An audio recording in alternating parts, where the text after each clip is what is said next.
prophétie est comme un mécanisme lancé, très précis. Plus inquiétant, la liste s'achève par une sentence. Un seul paragraphe annonçant la fin de la papauté, la destruction de Rome et le jugement dernier dans quelques années. Dieu peut faire ce qu'il veut. Et s'il décide qu'il n'a plus besoin de la papauté, alors il n'ira plus la papauté. Pour Malachie, François est le dernier pape. Il y aura une fin du monde, il y aura donc forcément un dernier pape. Qu'est-ce qui va se passer? Il va se passer l'écroulement de Rome. C'est ça qu'on nous dit. François est-il le dernier pape? Priez pour moi. La fin du monde est-elle annoncée? Ou n'est-ce qu'une prophétie apocalyptique de plus? Tout est sous nos yeux et nous ne voyons rien. Justement, regardons la prophétie des papes en détail, car au cours des siècles, elle aurait fait ses preuves.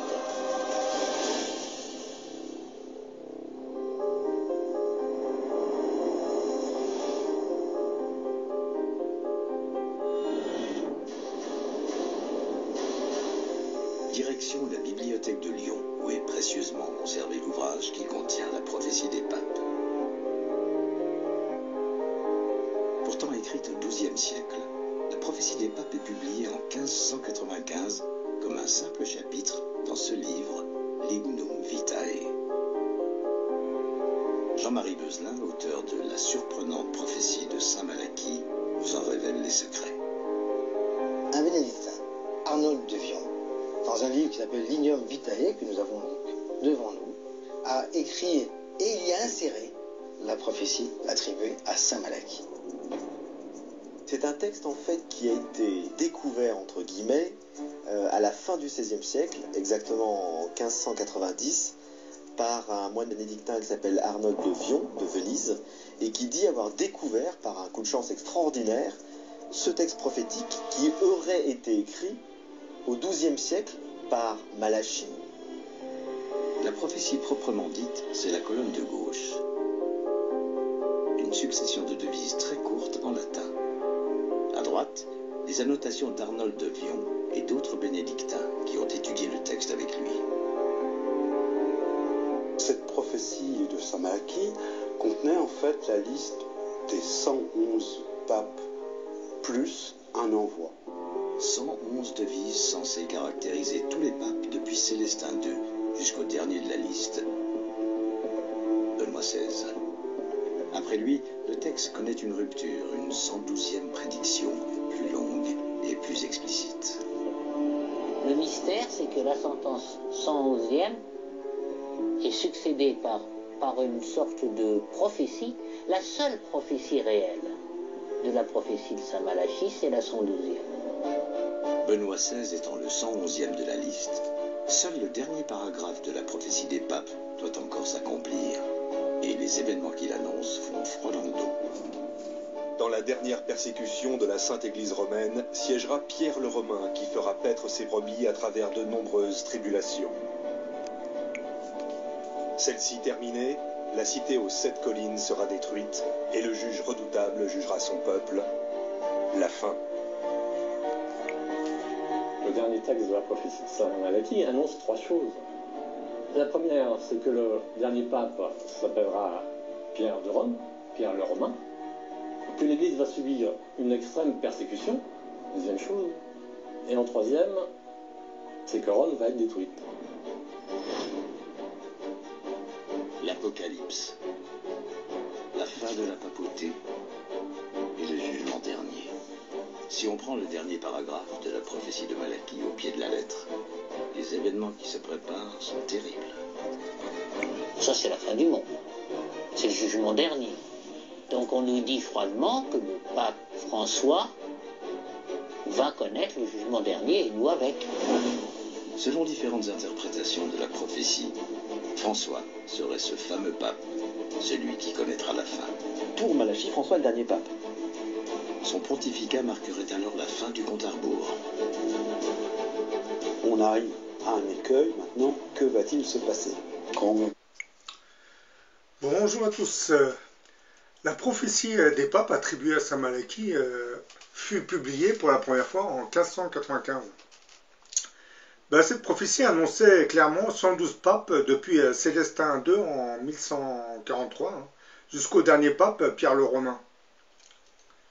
La prophétie de Saint Malachie, c'est une longue liste d'étranges devises, hein, chacune correspondant à un pape dans l'ordre précis hein, de la succession apostolique, hein, depuis Célestin II hein, jusqu'au dernier pape, le 112e. Ainsi, à Jean-Paul II correspondrait la devise de Labor Solis, du labeur du soleil, et à Benoît XVI de Gloria Olivae, la gloire de l'olivier. Nous savons que le pape Benoît XVI, 111e pape de la liste, hein, avait démissionné le 28 février 2013, officiellement pour des raisons de santé. Hein. Mais officieusement, il semblerait que le pape Benoît XVI ait en fait été victime des banques. Hein. Le système SWIFT d'interconnexion bancaire entre la Banque du Vatican et le réseau bancaire mondial avait été débranché pendant quelques jours, hein, rendant toute transaction impossible et bloquant ainsi les relations financières du Vatican avec le reste du monde. Dès le lendemain de la démission de Benoît XVI, le contact financier sera rétabli comme par enchantement, ainsi que les liquidités. Alors que la veille, depuis plusieurs jours, il n'y avait plus aucun argent dans les guichets et les distributeurs automatiques du Vatican. Les pressions de la mafia blanchissant l'argent de ses revenus criminels au sein de la Banque du Vatican aurait-elle eu raison de la décision du pape hein, qui désirait se séparer de certains membres de l'Église qui étaient au service de cette mafia financière? Selon la prophétie de Saint Malachie, le 266e et dernier pape porterait comme devise Petrus Romanus, qui veut dire Pierre le Romain. Après lui, nous assisterons aux différents événements apocalyptiques qui annonceront la fin de notre monde. La devise qui évoque le dernier pape, dit Pierre le Romain, est accompagnée d'une petite prophétie qui est un peu plus longue que les autres. C'est un peu étrange, hein. C'est toujours la prophétie accompagne ce dernier pape, hein, puisque les autres n'ont eu que de simples devises. Hein. Je vous cite la prophétie. Hein. Dans la dernière persécution de la Sainte Église romaine, siégera Pierre le Romain qui fera paître ses brebis à travers de nombreuses tribulations. Celle-ci terminée, la cité aux 7 collines sera détruite et le juge redoutable jugera son peuple. Précisons aussi qu'à Garabandal, la Sainte Vierge avait informé Conchita González qu'après Jean XXIII, enfin le pape Jean XXIII, il y aurait 3 papes, puis ensuite commencerait la fin des temps. Selon ce calcul, nous serions entrés dans la période de la fin des temps depuis la mort de Jean-Paul II. En nous basant sur la prophétie, du moins sur les prophéties de Malachie, on peut dire que l'Antéchrist fera probablement son apparition lors de l'accession au pontificat de ce dernier pape Pierre le Grand. L'Antéchrist, d'ailleurs quand je dis fera son apparition, il y a de grandes chances qu'il soit déjà sur Terre, hein, puisque la prophétie de Saint Malachie nous dit que le 112e pape sera celui du jugement dernier, hein, de l'Apocalypse. Donc si François est bien ce 112e pape, cela sous-entendrait que l'Antéchrist est déjà sur Terre depuis plusieurs années. Hein. L'Antéchrist sera en fait un puissant souverain qui se lèvera à l'heure établie par Dieu. Il prendra la gouvernance du monde et dominera la race humaine pendant quelques années. Hein. Cet Antéchrist sera l'aboutissement d'un programme ordonné par Dieu qui sera destiné à nous préparer à la deuxième venue du Christ sur Terre. L'ombre de cet Antéchrist, qui se projetterait déjà sur la scène mondiale, n'a toujours pas été révélée à l'humanité, et pour cause. Hein. Cet Antéchrist attendrait son heure, hein, c'est-à-dire l'heure de Dieu.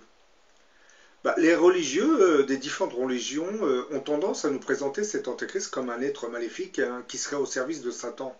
Sa mission première consistant à pervertir l'humanité pour l'éloigner de notre Créateur. Or, comme je viens de le préciser, l'ombre de cet Antéchrist planerait sur l'humanité. Mais il n'interviendrait pas directement dans les affaires humaines. Pour l'instant, il serait en sommeil. Et de plus, le mot Antéchrist voulant dire antérieur au Christ, celui qui vient avant... Je ne pense pas que cet Antéchrist croisera le règne du Christ. Hein. Au contraire, il nous prépare à son retour sur Terre. Puisque antérieur veut dire... Antéchrist veut dire antérieur au Christ. Hein.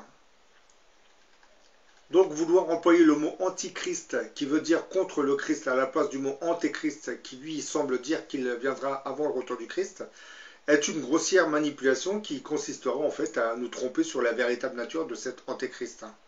Qui, comme j'ai dit dans beaucoup de mes vidéos, correspondrait en fait à ce mystérieux grand monarque prophétisé par une multitude de visionnaires chrétiens à travers les siècles, hein, Et surtout à ce personnage, à cet autre monarque, je dirais, que les musulmans attendent, à qui ils ont donné le titre de Mahdi.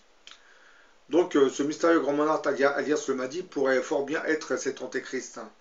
Et comme on lui donne une image maléfique, c'est très dur d'admettre cela. Ainsi, certaines puissances occultes sataniques essaieraient de lui attribuer un rôle magnifique alors qu'ils savent très bien qu'il se manifestera par la volonté de Dieu pour accomplir ses desseins. Le diable, sachant fort bien que cet antéchrist se lancera à la conquête militaire d'un monde qui est devenu antichristique depuis le déclenchement de la Révolution française de 1789. De cette révolution naîtra un courant philosophique humaniste qui divinisera l'homme tout en se débarrassant des lois divines qui régissaient jusqu'à présent nos sociétés. Et de cette mouvance humaniste naîtra un courant philosophique matérialiste qui donnera naissance au développement d'une laïcité, hein, dont le dogme idéologique reposera essentiellement sur la non-reconnaissance de Dieu.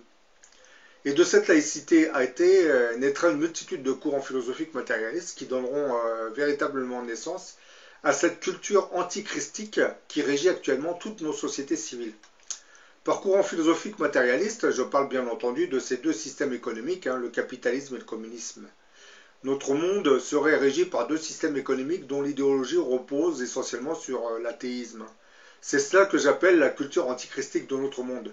Et ces deux courants matérialistes sur lesquels repose entièrement la finance de notre monde sera rejoint par d'autres mouvements philosophiques matérialistes, comme par exemple le socialisme, le darwinisme, le féminisme. Et ces 5 tendances matérialistes vont progressivement instituer sur une échelle planétaire ce dogme idéologique antichristique qui gère désormais toutes nos nations. Le péché est la cause de la séparation entre Dieu et l'humanité. Lorsque le péché est écarté, nous sommes unis à Dieu. Mais cet esprit antichristique qui s'est répandu sur une échelle planétaire tolère et accepte désormais que les péchés qui nous séparaient de Dieu vivent en les cachant sous le voile de la tolérance, l'amour et la liberté. Ça, c'est un peu l'humanisme. Hein. Vous savez, à travers la tolérance, l'amour et la liberté, cet humanisme qui est né de la Révolution française de 1789 hein, se permet désormais de légaliser tout ce que les religions avaient condamné dans le temps, c'est-à-dire le péché. Et ça, sous le prétexte que c'est une certaine liberté. Donc, il faut donner un peu plus de liberté aux hommes hein, qui, selon les francs-maçons et les philosophes des Lumières, étaient sous l'emprise de la religion catholique. C'est-à-dire, en langage plus clair, la religion catholique refusait de donner certaines libertés à ces populations. Donc, les francs-maçons comme les philosophes sont venus comme des sauveurs, hein, en se débarrassant du christianisme et en nous imposant un dogme idéologique athée hein, basé sur la divination de l'homme, qu'on appelle l'humanisme. Mais comme vous le savez, comme vous voyez, le chemin qu'a compris nos sociétés, ce n'était pas la meilleure des solutions. La parole de Dieu définit clairement ce qui est bien de ce qui est mal, hein, ce qui est du péché et ce qui est pur. Mais lorsque beaucoup de gens vivent dans le péché, comme par exemple l'adultère, ce n'est plus considéré comme du péché. Les lois de Dieu sont rejetées et les lois de la société, voire même les lois des États, changent pour s'adapter à cette vision révisée de ce qui est bien et de ce qui est mal. Dans nos sociétés dites modernes et ouvertes sur cette philosophie humaniste, hein, l'impureté et le péché sont légalisés, hein, le plus légalement du monde, hein, par des lois. Hein. Et l'humanité s'éloigne ainsi de plus en plus de Dieu, ce qui est exactement l'objectif de l'humanisme athée, hein, à travers lui, l'œuvre du diable, bien entendu. Hein, vous vous en doutez, hein, cette philosophie humaniste athée n'est pas née par hasard. Hein. Elle a été inspirée par des forces maléfiques. Une partie de l'humanité se complaît avec cet humanisme athée, hein, car il leur permet de vivre confortablement, sans mauvaise conscience. Hein. Et tout cela sous le couvert d'une religion catholique romaine qui avait su développer le dogme du culte du pardon des péchés, sans qu'on cesse de pécher.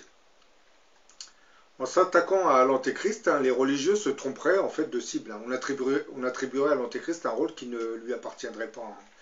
Les religieux nous disent qu'il viendra éliminer la notion de Dieu sur terre. Hein. Et sur ce point, on peut même dire que cette philosophie matérialiste de l'humanisme ne l'a pas vraiment attendu. Hein. Toutes ces loges franc-maçonnes et ces oligarchies régnantes et ces philosophes athées, hein, ces scientifiques à l'esprit cartésien, auraient même devancé la culture de cet antichrist. Hein. Quand je dis antichrist, je parle de l'antéchrist, hein, puisqu'on attribue quelque chose qui ne correspondrait pas à l'antéchrist. Hein. Le capitalisme et le communisme n'ont pas vraiment attendu l'arrivée de l'antéchrist pour nous dire que Dieu n'existait pas. Hein. Je peux même vous dire que toute cette mouvance antichristique s'attaquera à ce mystérieux personnage que nous appelons l'antéchrist. Parce que, comme je l'ai dit dans beaucoup de mes vidéos, l'antéchrist sera l'œuvre de Dieu sur cette planète. Hein. Sans une autorisation divine, une telle personne ne pourrait pas gouverner le monde. Nous ne sachant pas comment interpréter la venue de cet antéchrist, hein, qui est en dehors des différentes religions, hein, ben, nos religieux, surtout les religieux des différentes religions, nous le présentent comme un serviteur du mal. Hein. Puisque pour le christianisme, on entend le Christ, hein, et pour les musulmans, ça serait le Mahdi. Donc lorsqu'on emploie le terme de antéchrist, eux, ils ne connaissent pas. Donc comme ils ne savent pas qui est cet antéchrist, et comme il n'est pas intégré dans le dogme chrétien ou le dogme musulman, eh ben, on lui attribue un caractère maléfique, diabolique. C'est ça l'erreur qu'ils ont fait. Ben, ces religieux nous disent qu'il sera doté d'un pouvoir magique, hein, qui lui permettra de faire de grands prodiges sur terre. Hein. Et dans un verset, on nous dit que l'antéchrist s'agira sous l'influence du diable. Et dans un autre verset, on nous dit que seul Dieu pourra lui attribuer ce genre de pouvoir. En bref, je pense que tous ces religieux ne savent pas trop comment interpréter ce fléau que Dieu nous enverra. Parce que comme je viens de le dire, l'antéchrist, on ne nous le présente pas comme un chrétien, on ne nous le présente pas comme un musulman. Donc pour les religieux, c'est un sataniste. C'est ça le problème. Et si Dieu nous envoie un antéchrist qui sera en dehors des religions, ce n'est pas par hasard, hein, c'est parce qu'il va réformer le monde d'un point de vue religieux, scientifique et culturel. Donc avec l'antéchrist, nous entrons dans une nouvelle ère. Puisque comme je l'ai dit, cet antéchrist nous mettra en relation avec nos visiteurs extraterrestres, il ne faut pas l'oublier. Donc l'arrivée d'une nouvelle technologie high-tech. Bon, je préciserai, hein, je l'ai déjà dit dans beaucoup de mes vidéos, le diable n'a pas vraiment besoin de l'antéchrist, hein, pour gouverner, hein, car ce monde est déjà antichristique, comme je viens de le dire. Et le diable étant le prince de ce monde, je ne crois pas vraiment qu'il s'encombrera d'un antéchrist qui sera la manifestation d'un châtiment divin. Une des multiples raisons qui vous expliquera pourquoi nos sociétés antichristiques freineront l'arrivée de cet antéchrist. C'est-à-dire, elles feront tout pour qu'il n'apparaisse pas, qu'il ne soit pas présenté au public. Hein.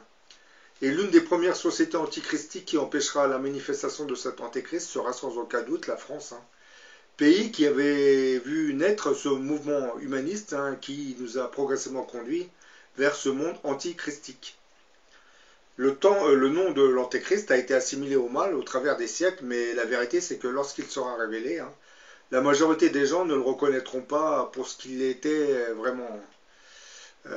Par exemple, comme on nous le présente comme un être maléfique, hein, qui viendra pour la gloire de Satan, là on va se rendre compte que non, c'était pas vraiment ça. C'est un logiciel fabriqué par Dieu pour affronter ce monde antichristique fabriqué par cette philosophie, hein, humaniste.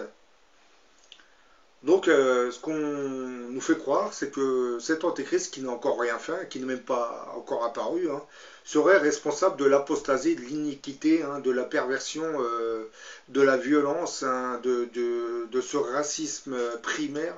De tous ces mots, on nous dit que l'antéchrist serait responsable de tout cela. Le problème, c'est qu'il n'est même pas encore apparu. Hein.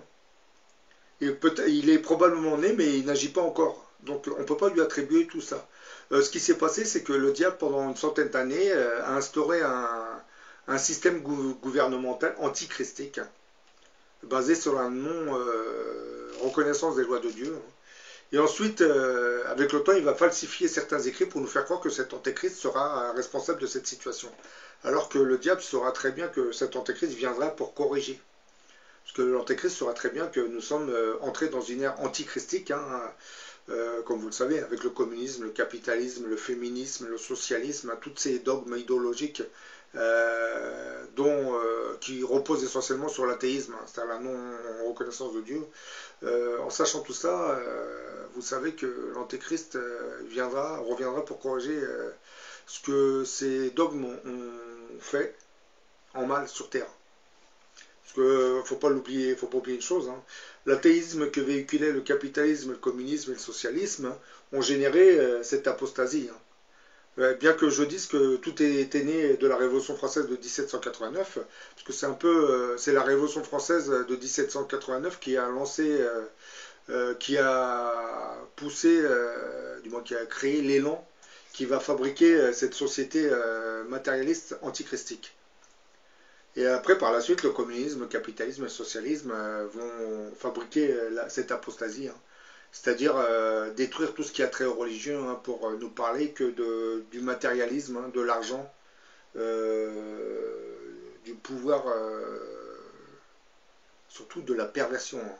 Parce que comme vous le savez, nous avons intégré un degré de perversion à notre époque qui, dans certains pays, excelle, dépasse, voire même dépasse celui qui existait à Sodome et Gomorrhe.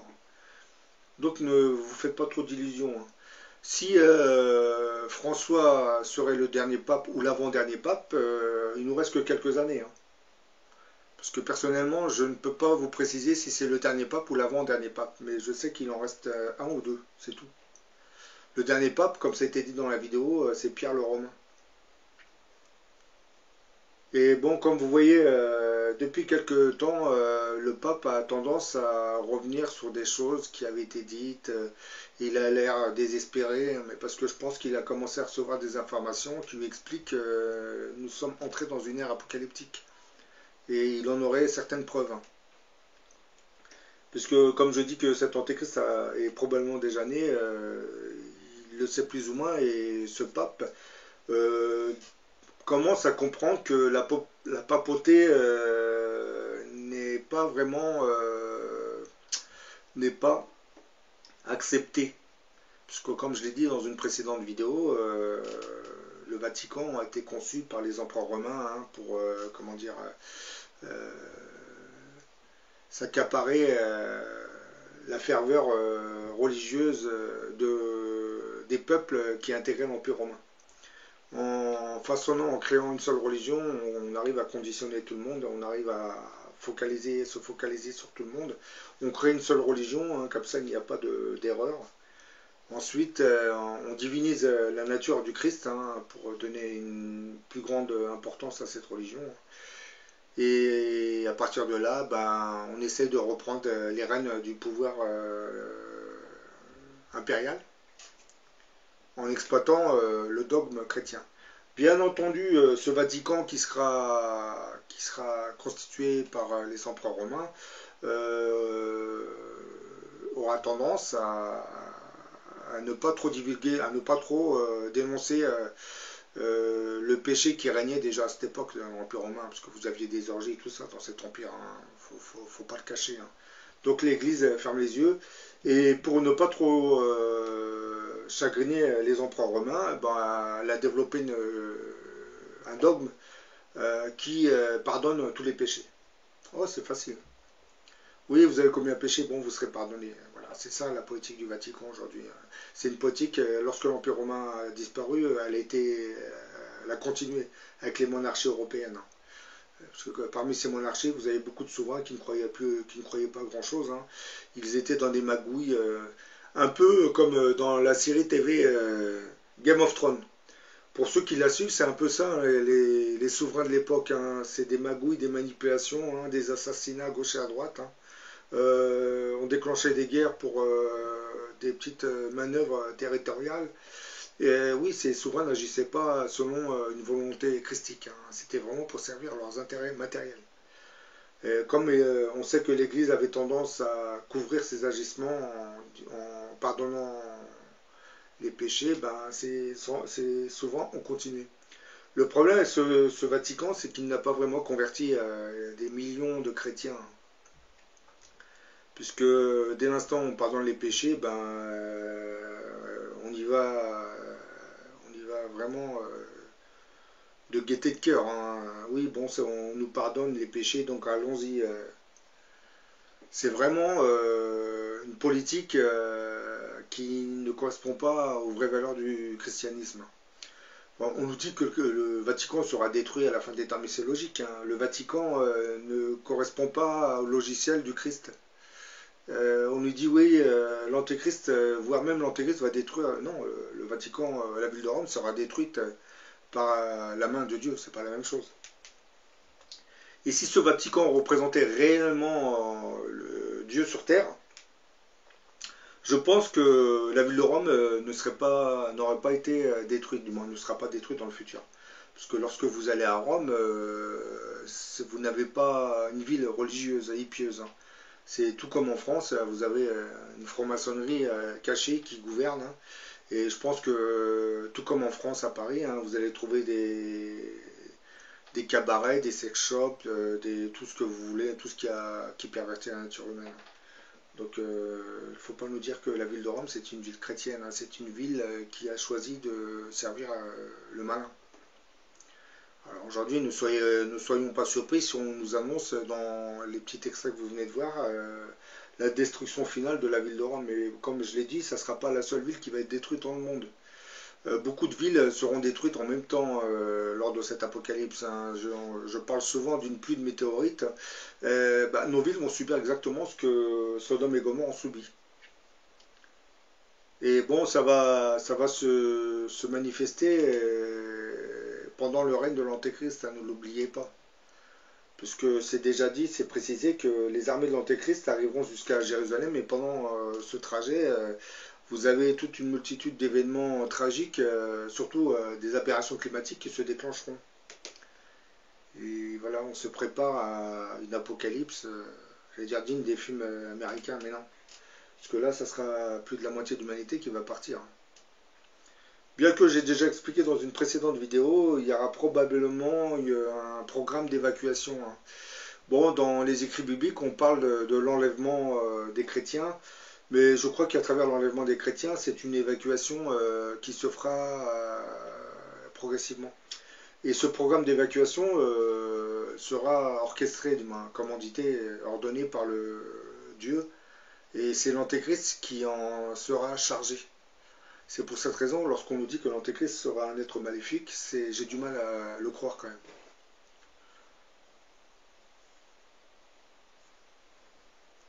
Ils se compénètrent l'un l'autre, et chacun d'eux tire avantage de l'accroissement de l'autre. Cette politisation du christianisme, elle prendra une dimension encore plus grande à partir de l'année 754. Cette année-là, le roi de France Pépin le Bref donne à l'Église ses premiers territoires pontificaux, en récompense de son aide pour renverser le roi Childéric III. C'est une date importante, car l'Église possède maintenant des terres et crée son propre royaume temporel.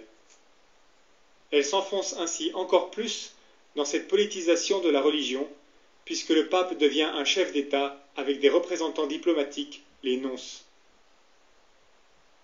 Le piège de la politisation de la religion, c'est que ça va engendrer des déviations profondes qui marqueront la chrétienté jusqu'à aujourd'hui. On peut distinguer trois conséquences principales: le cléricalisme, le communautarisme religieux et le compromis politique. Alors je vous propose tout d'abord de regarder d'un peu plus près le cléricalisme. Vous vous demandez sûrement quel peut être le lien entre la politisation d'une religion et le cléricalisme. Et c'est justement un point essentiel à comprendre. Afin de rétablir la paix au sein du peuple, Constantin décide, avec les évêques de Nicée, de définir les vérités incontestables auxquelles doit croire toute personne qui se déclare chrétien. C'est le début des dogmes. L'empereur va alors nommer personnellement les évêques qui doivent prêcher cette doctrine dans tout l'Empire. Ils seront 1800 à la fin du règne de Constantin. Ces évêques sont exemptés d'impôts et soutenus généreusement financièrement. Ils deviennent ainsi des fonctionnaires impériaux. En échange, la mission de ces évêques est claire. Ils sont chargés d'enseigner et de faire respecter les dogmes, mais surtout, ils doivent garder le contrôle sur la foi des croyants pour maintenir la paix sociale. Le piège ici, pour l'Église, c'est d'accorder plus d'importance au maintien du pouvoir qu'elle doit garder sur les populations plutôt qu'au message qu'elle doit délivrer. Elle doit s'assurer que la foi des fidèles aille vers Dieu, mais surtout passe par elle, pour garder ce contrôle. Et c'est cette nécessité qui va faire tomber la chrétienté dans le cléricalisme. Alors, comment ce cléricalisme va se mettre en œuvre au sein de l'Église? Eh bien, il y a 3 points à identifier. Le premier, c'est l'instauration et le contrôle des lieux de culte. Après le concile, les évêques sont chargés d'organiser les rencontres entre croyants dans les temples païens reconvertis en églises. Mais rapidement, grâce au soutien financier de l'État, l'Église obtient ses propres propriétés immobilières et on entreprend alors en grand nombre la construction d'églises, de grandes basiliques ou bien encore de cathédrales. Ainsi, peu à peu, on va créer des lieux de culte dédiés et surtout contrôlés par l'Église. Le deuxième point, c'est la complexification des pratiques religieuses. Pour garder le contrôle sur la population, il faut la rendre dépendante du clergé. Or, à cette époque, les chrétiens pouvaient prier et communier chez eux. Du coup, on va complexifier les pratiques religieuses. Pour prier ou communier, il faut une cérémonie officielle, il faut posséder une panoplie d'accessoires, des autels, des cierges, de l'encens et j'en passe. On va instaurer toute une hiérarchie religieuse, avec des titres et des droits, avec des costumes distinctifs pour chaque rang. Les cérémonies religieuses se théâtralisent, avec des protocoles stricts, des règles figées, de la musique, des gestes précis, des vêtements sacerdotaux, etc.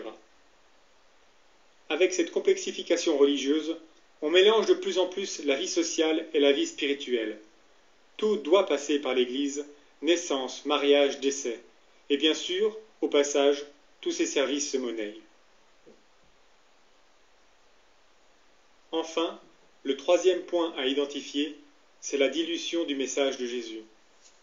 Comme l'Église est devenue un instrument du pouvoir pour maintenir la paix, il va falloir diluer le message de force et d'indépendance de Jésus, car au fond, il dérange beaucoup trop. Son message d'amour, mais surtout de justice, va devenir peu à peu un message de soumission et d'obéissance aveugle. On demande au peuple d'imiter un Jésus le plus souvent représenté comme un bébé ou un enfant, niais et naïf, aux lèvres roses, qui tend la joue gauche quand on le frappe et qui pardonne à tout le monde. La leçon est claire. Surtout, pas de vague si vous voulez entrer au paradis, et jamais un mot contre le pouvoir établi, puisqu'il est instauré par Dieu. Voltaire, qui avait bien compris cette utilité de l'Église, a écrit « Il est fort bon de faire croire aux gens qu'ils ont une âme immortelle, et qu'il y a un Dieu vengeur qui punira mes paysans s'ils veulent me voler mon blé. » Et je tenais à souligner cette dérive du cléricalisme, car elle va malheureusement provoquer une déresponsabilisation progressive des croyants vis-à-vis de leur foi.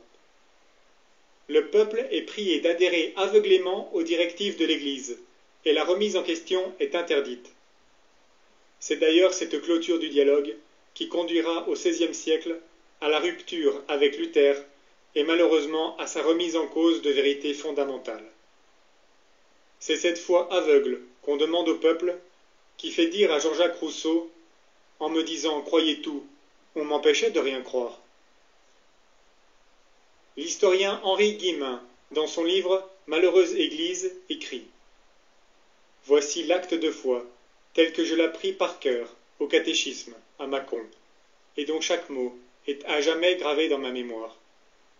Mon Dieu, je crois avec une ferme foi tout ce que la Sainte Église catholique, apostolique et romaine m'ordonne de croire, parce que c'est vous, vérité infaillible, qui le lui avez révélé. M'ordonne de croire? Curieuse formule.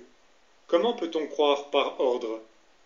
De quelle nature, ou plutôt de quelle insubstance est-elle, cette foi-là? Henri Guillemin, qui avait bien compris cette dérive du cléricalisme, lui donnait cette définition.